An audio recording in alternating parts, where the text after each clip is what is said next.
The moment I heard those sirens, man, I swear my stomach hit the floor. You ever get that cold jolt, like you just know trouble's about to come barreling straight at you? Well, imagine two police cruisers screeching down your street, lights flashing so hard it looked like a scene out of Cops. And there I am, just standing in my own driveway, hands up, phone still recording, while Valerie Monroe, our infamous HOA president, was flapping her arms and screaming at the cops like she was the star witness in her own crime show. That's him. Arrest him. He threatened me. She actually said that, with a straight face. Now picture this. My Lamborghini Urus is right behind me, paint gleaming, gold so bright it could give you a sunburn. The car's flawless. I mean, perfect, except, apparently, that's enough to make someone dial 911 in this neighborhood. Just 30 minutes earlier, I was out there minding my own business, enjoying a rare peaceful Saturday, polishing my dream car. Fast forward, and I'm getting treated like I just robbed a bank because I refused to sell my car for $1. A literal dollar. And if you think I'm making any of this up, just ask my neighbors. They were all watching from their windows, phones out, popcorn ready. But here's the thing. This wasn't about a car. Nah, this was about power. About ego. About how far one HOA Karen would go to bulldoze anybody who didn't bow down. And believe me, Valerie was the final boss of Karens. Before I even jump into what actually went down that day, let me just say, drop your city and local time down in the comments, alright? I gotta know where people are watching this from. And if you like wild HOA revenge stories, trust me, you're in the right place. Smash subscribe. You won't regret it. Anyway, let me back up a sec. It all started out so normal. The sun was out, air smelled fresh, birds doing their thing. Just the kind of morning that makes you think maybe people really aren't so bad after all. I had the music on low, microfiber towel in hand, ceramic detailer ready to go. My Lamborghini Urus, metallic gold, was parked out front like a piece of art therapy, honestly. My reward after grinding 15 years in cybersecurity, building my company from nothing. This car was my piece. Then, like a bad omen, I heard that one voice that always ruins my day. Valerie Monroe, HOA president of Lakeside Meadows. Her, "Good morning, Mr. Cole," had the kind of fake sweet you only get from someone who dreams in violation notices. I look up from my wheel rim, and there she is at the edge of my driveway, bright pink blazer, sunglasses the size of salad plates, clipboard tucked under her arm like she's running for office. Her son Brandon is with her, 19, bored out of his mind, thumb glued to his phone. "Morning, Valerie," I say, already bracing for whatever's coming. Something wrong. She steps in, all smiles. "Oh no, just taking a walk with Brandon. He's obsessed with your car." Then she gives my Urus this slow, exaggerated up and down, like she's inspecting a cow at auction. "It's flashy," she says. I thank her. Because what else do you do? Brandon finally looks up. "Mom, that's the one I told you about. The twin-turbo V8. Valerie beams. "Yes, honey, I know." And then she turns to me. His birthday's next month. I promised him something special. "So, Ethan, what's your asking price?" I actually laugh, thinking she's joking. It's not for sale. But she's not joking. She whips out a checkbook, like, "We're at an auction. Everything's for sale for the right price. $20,000 cash." My laugh dies on the spot. "Ma'am, this car was almost $300,000 before I even touched the customization." She just waves her hand like I told her the price of a cheeseburger. "Yes, but it's used. You've had it, what, 6 months? $25,000 is generous." I just stare at her. Her eyes narrow. "Everything depreciates, Mr. Cole. Even Lamborghinis." Now, I'm trying to keep my cool. "It's not for sale at any price, Valerie." She looks at me for a long second, then does this little smirk. "Well, you'll change your mind. Everyone has a price." I should have known it wouldn't end there. She takes another step, now way too close. "Let's be reasonable, $30,000. Final offer." I'm done. The car's not on the market. Please, step back from my driveway. And this is where she loses her mind. She reaches into her purse and pulls out a crisp $1 bill, like she's been waiting all week for this performance. $1. It's symbolic. You sell it to us for a good deed. Karma comes back tenfold. She's totally serious. I almost ask if there are hidden cameras. I take a deep breath, trying not to laugh in her face. I'm not selling you my car. Not for $1. Not for anything. Please leave. Now, her smile turns cold. You might want to reconsider, Mr. Cole. That vehicle violates our HOA aesthetic regulations. Excessive gloss finish. Non-neutral color. Possibly disruptive exhaust noise. Valerie, I say, there's nothing in the rules about car, color, or gloss. She flicks through her clipboard. I see. Oh, we'll find something. If we can't, we'll make an amendment. So I do what any sane person would do. I pull out my phone and start recording. Calmly, I say, I'm asking you to leave my property. You're trespassing. Her eyes flick to my phone.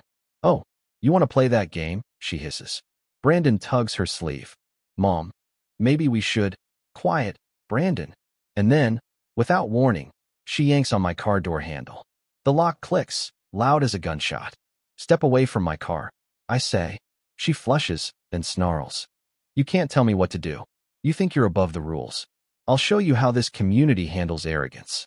She dials 911, right there, on speaker. Her voice goes soft, shaky. Yes, I'm at 214 Maple Crest Drive. There's a man threatening me. He won't let me leave. He's yelling and aggressive. I just stand there, jaw on the floor, phone still recording. She looks at me and whispers, you should have just taken the $1. Not 5 minutes later, sirens. Doors open. Curtains twitch. Everybody comes out to watch. 2 police cruisers, for officers, hands near their guns. Valerie points at me, playing the victim. That's him. He threatened me. Sir, keep your hands where we can see them, one cop says. Officers, I'm the homeowner. I have it all on video. She trespassed and tried to open my vehicle. Out of nowhere, my neighbor, Dr. Lucas Park, runs over with his own phone. I've been filming. He didn't do anything. She's lying. Valerie spins on him. You're taking his side? Lucas shrugs. I saw the whole thing. Cops split us up, start watching my video. Everything's on tape. Her pulling the handle, threatening with HOA rules. Calling 911 over a car. The lead cop, Sergeant Whitaker, sighs. Ma'am, from what I see, this man didn't threaten you. You entered his property without permission. Valerie goes red. You're taking his side? Do you know who I am? Yes, ma'am.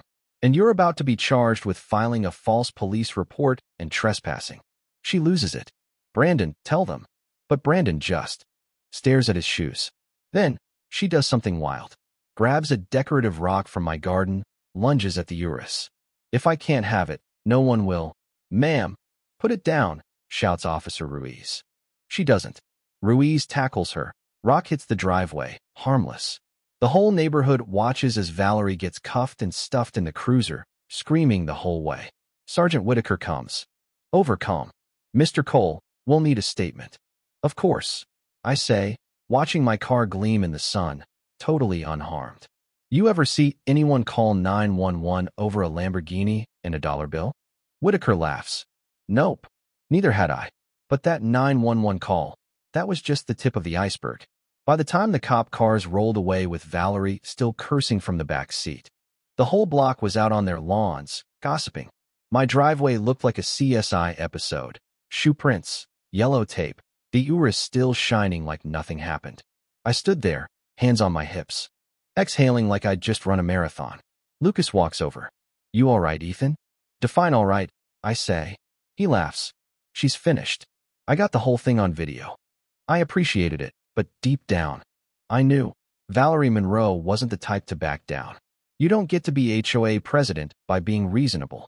You do it by being stubborn, manipulative, and convinced you are the law.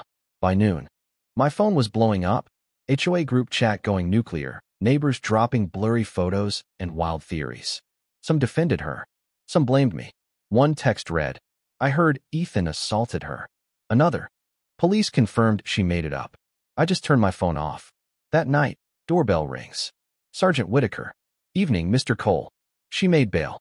But don't worry, she's facing charges for filing a false report, trespassing, attempted property damage.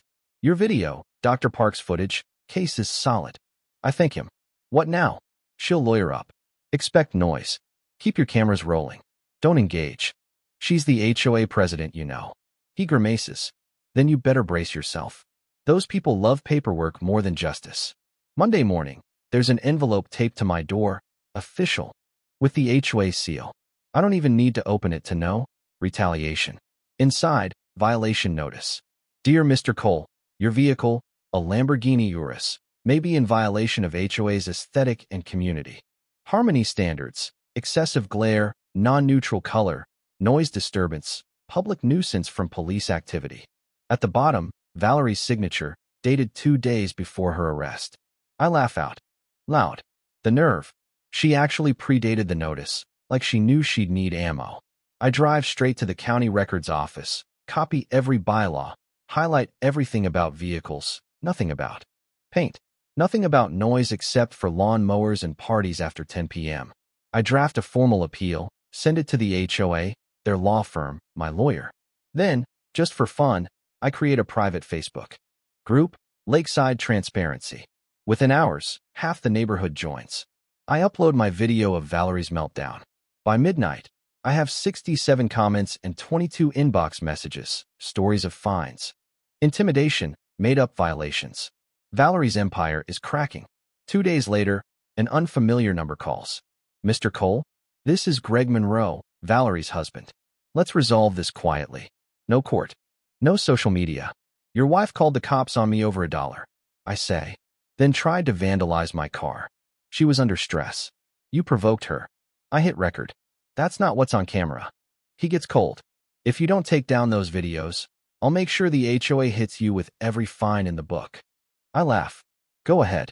I've got the book. And I hang up. By Thursday, the video is on Reddit, viral. Local news picks it up.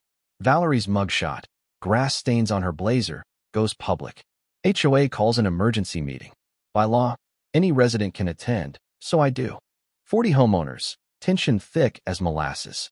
Valerie's chair is empty. Greg sits in her place. We're here to address the incident, he says. Which part? I reply. The fake police report. Trespassing, or the violation she signed before getting arrested? Murmurs. Greg snaps. Watch your tone. I hold up the bylaws. Section 4.7. With 25% of resident signatures, we can vote to remove any officer. People start nodding. Greg pales. You don't understand what you're starting, Cole. I do. Accountability. I walk out to applause. The recall petition gets double the signatures needed. The vote is set. Valerie resigns the next day through her attorney, citing emotional distress. I feel relief, not victory. Brandon, her son, comes by later. Sorry about my mom. She gets intense. Not your fault, I say. Promise me one thing. Never buy an HOA house. He laughs, and for the first time, it's genuine. But it isn't over. I get a demand letter from Valerie's lawyer. Take down all social media or face a lawsuit. My attorney responds, truth defense. 2 weeks later, Valerie pays my legal fees, repaints my driveway where police tape left marks, and issues a public apology at the next HOA gathering. She stands at the podium, voice cracking. I let pride get the best of me. I made false accusations. I'm deeply sorry. The applause isn't for her. It's for closure.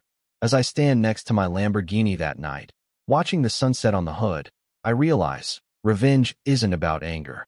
It's about truth, exposure, and letting someone unravel with their own arrogance. And here, truth was worth a lot more than $1. Lakeside Meadows changed overnight. Neighbors waved again. The air of fear evaporated. But power in an HOA never really disappears, it just shifts. A special election comes, and to my surprise, I'm nominated for president. At first, I laugh it off. No way. But neighbors want transparency, fairness, someone they trust. So I agree, and win with 86% of the vote. First act as president, I create an open transparency and ethics committee. Real accountability. For the first time, people smile at HOA meetings. Of course, Greg files a new complaint. Excessive glare from the Lamborghini. I handle it by the book, public meeting, put Greg on the spot. Turns out, he wasn't even in the neighborhood when he claimed to see the glare. Complaint dismissed. The era of petty power trips is over. We digitize records, rewrite bylaws, host open Q&A nights. Suddenly, kids can ride their bikes without getting scolded. The community is thriving. But Greg's not done. He tries to smear me with a drone video, faking HOA complaints, calling me corrupt. This time, I post my own video. Facts, receipts, the truth. Internet swings my way. Greg is fined for harassment. Valerie issues another apology. Lakeside Meadows becomes a model for HOA reform. And after all that, you know what stuck with me? That golden Lamborghini. Not as a trophy, but as a symbol. A reminder that no matter how loud the chaos gets, integrity is always the loudest engine in the neighborhood. So, tell me, what do you think? Is justice about fighting back, or just standing your ground with the truth? Drop your story in the comments. I want to hear about your wildest HOA moment, because sometimes the smallest stand makes the biggest change. And don't forget, never, ever sell your soul or your car for $1.